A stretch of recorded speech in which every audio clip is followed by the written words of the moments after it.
25-এর পরে যদি 30 থেকে, যুবকেরা শোনো, আল্লাহ তাআলা আমাদের যে দেহটা বানিয়েছেন, জন্ম থেকে 25 বছর পর্যন্ত গ্রোথ বলক, এই সময় কি পড়ে বোঝা যায় না।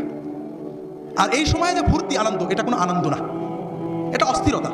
জীবন শুরু হবে 25-এর পরে। যদি 30 থেকে মৃত্যু পর্যন্ত জীবন পেতে চাও, মৃত্যু নয় জীবন, জীবন মৃত নয়, সত্যিকারের জীবন, যে জীবনে ফুর্তি থাকবে, কর্ম থাকবে, শান্তি থাকবে, এই রকম জীবন পেতে চাও, তাহলে আমার কথাটা একটু মন দিয়ে শোনো।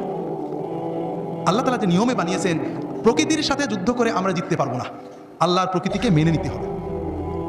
আল্লাহ তাআলা আমাদের সৃষ্টি করেছেন, প্রতিদিন 6-7 ঘন্টা তুমি ঘুমাবে, গভীর ঘুম, 1-2 ঘন্টা খেলবে, কঠিন পরিশ্রম, তোমার শরীর ঘেমে রক্ত টকবক করে বেরিয়ে যাবে, ফুটবল, হাডুডু, ব্যাডমিন্টন, ভলিবল, দৌড়, সাঁতার, এগুলো খেলতে হবে।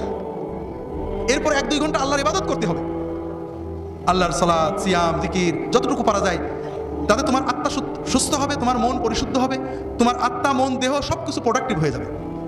এরপরে তুমি 4-5 ঘন্টা তোমার 25-এর পরের জন্য কর্ম বা শিক্ষা নেবে।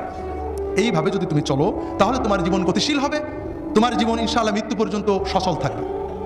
কিন্তু তুমি এখন খেলাধুলো বন্ধ হয়ে গেছে, সারাদিন মোবাইল, ইলেকট্রনিক মিডিয়া, আর খাওয়া তো কি খাচ্ছি আমরা দেখছি। ইউরোপ আমেরিকার লোকেরা কিছু সুস্থ থাকে, ঠান্ডার কারণে ওরা দৌড়াতে হয়, পরিশ্রম করে, আমরা গরমের কারণে ওইটাও করি না।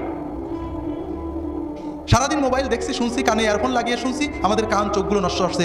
রাতে জেগে জেগে মোবাইল করছি, কথা বলছি, আমাদের ব্রেনটা ক্রেজি হয়ে যাচ্ছে, আমরা বুঝতে পারছি না, তবে আমাদের লেখাপড়া নষ্ট হচ্ছে। কিন্তু সবচেয়ে বড় ক্ষতি হলো অশ্লীলতা, ছবিতে অশ্লীলতা, গানে অশ্লীলতা, সিনেমায় অশ্লীলতা। এই যে কিছুদিন আগে কিং খান গান গেয়ে গেলেন, অশ্লীলতা ছিল না?